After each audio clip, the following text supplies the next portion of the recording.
So I'm here at Hollywood Park for the Veterans Day tournament. It's a $20K guarantee, $150 buy-in with 20,000 chips, 20-minute levels.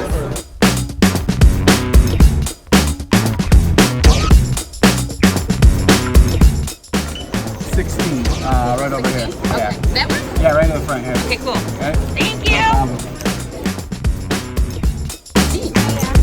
New player coming in. I got here at the end of level 5, and we're now at the end of level 6, which is my first break. I really haven't played any hands, so I'm sitting on 17.5 just from the blinds. I want to give a huge shout out to my veterans. Today is Veterans Day, and today is. I know, but you're not, so don't. I'm almost done. Thank you, sweetheart. Thank you, baby. Don't do that. I want to give a huge shout out to my veterans. It is Veterans Day, and we live in the US of A. God bless America, and I know that these freedoms do not come without some sacrifices. So thank you for all our armed servicemen, my husband included, who is an Army veteran. Thanks, baby. Happy Veterans Day, guys. Not really in the mood for a sob story, but I'll tell you one. I'm out so soon too. Really disappointing. Ace Jack in the small blind. Under the gun limps in. Hijack raises to 2,400. At this point we're at 800 blinds. I call, flop Ace 9-6, 2 hearts. Checks around to original raiser, blanks at 5K. Call the 5K, she calls the 5K, which actually is concerning. Turn is like a deuce of spades. I open jam. She tank calls, he insta calls. He's got ace queen, she's got ace 10. And the river is 4 hearts. Damn, I wish I had hearts, but I didn't. So I'm out, and I'm gonna sit down and play a little bit of cash. I'm sitting on a cash table. It's a 3-5 table, and bought in for 200. And I've had some cool things. Ran my stack up. I'm at about 6 right now, and I'll talk about a couple hands. I got ace 5 of hearts in the hijack, and there's like 3 limpers in front of me. I just raise it up to 20. Get 2 callers, go to the flop, which is 7, 8, 10, 2 hearts. I make a C bet of 60. Get 1 caller. Next player actually raises to 120. I come along knowing that I'm pretty much committed to going all in at this point. Other player comes along, we go to the turn, which is a 2 of diamonds, doesn't do anything. Checks to him, he pushes all in. Both of us call, and I'm just like, please give me a heart, somebody. I got a big heart, but can I get one on the board though? Get my heart on the river, triple that shit up, and run my stack up. Thank you, darling. Thank you. Second hand, I have kings. I'm in the cutoff. I make it $20, get 3 players. So we go 4 ways to the flop, which is 6, Jack, 10. I C bet $60. Under the gun player raises to 200. Other 2 players fold. And I'm like, what is going on? Did she call me with Jack 10? Is she open-ended? There were also 2 spades on there. So I'm like, spade draw? All right, I'm just gonna flat. I flat the 200 and the turn is another 10. I check to her, she makes it another 200. It doesn't even matter that I have kings right now on this board and it looks so good. I tank for the longest, and I'm really thinking about all the combos she could have in this position. And really my only move is either to go all in. At this point I got about like 420. Either I'm all in or I'm folding. There's no way I'm calling this other 200. And I decide to lay it down, and she shows me 6s. So she flopped a set of 6s and turned a boat. And I appreciate her for even showing me. That was really, really sweet of her. So then I was down to like 4, and I'm on the button. I got Jack 9 of hearts. New player sits down, raises to $20.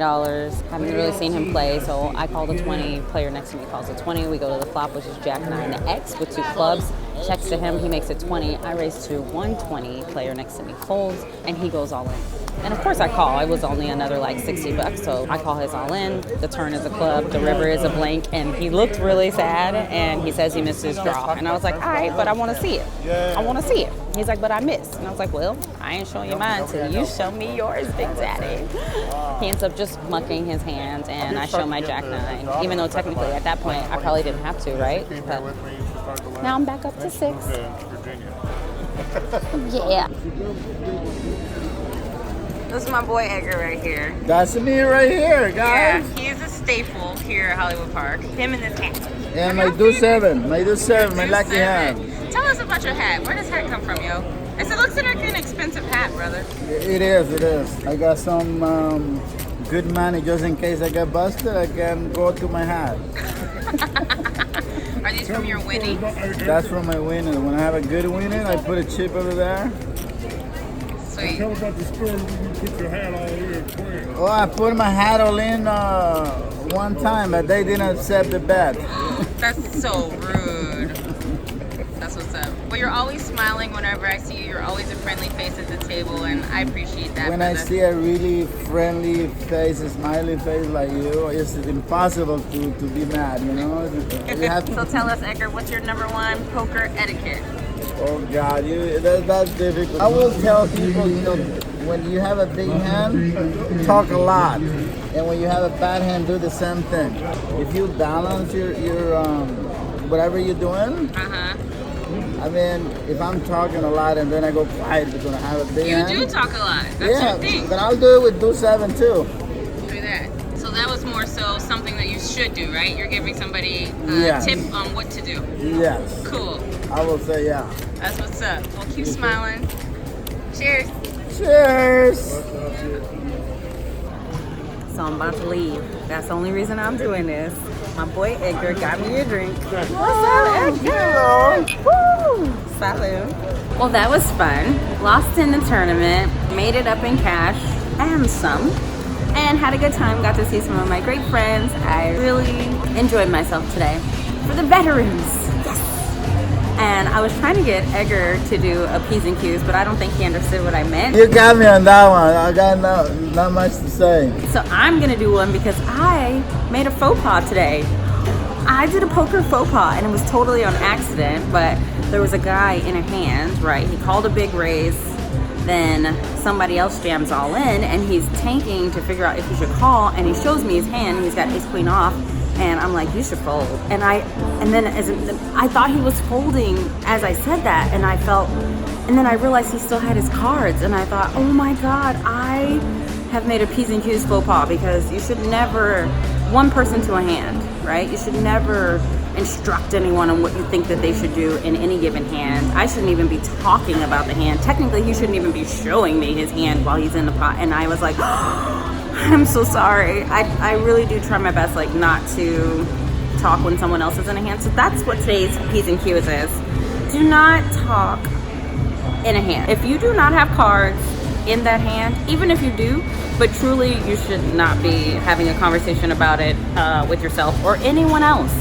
There was a really nice guy sitting next to me today, and literally he would fold and the flop would come out. I had jack 9. I had queen 6. I would have flopped 2 pair. I would have flopped 3 pair. And I'm like, bro, I literally said at one point, like, please, like, we don't want them to hear what you're saying. Like, no one should be doing that. So that's your P's and Q's. And if you're that dude, thank you guys so much for watching. If you enjoyed this episode, please subscribe. You can also find me on Instagram at P's and Q's Poker. See you next time.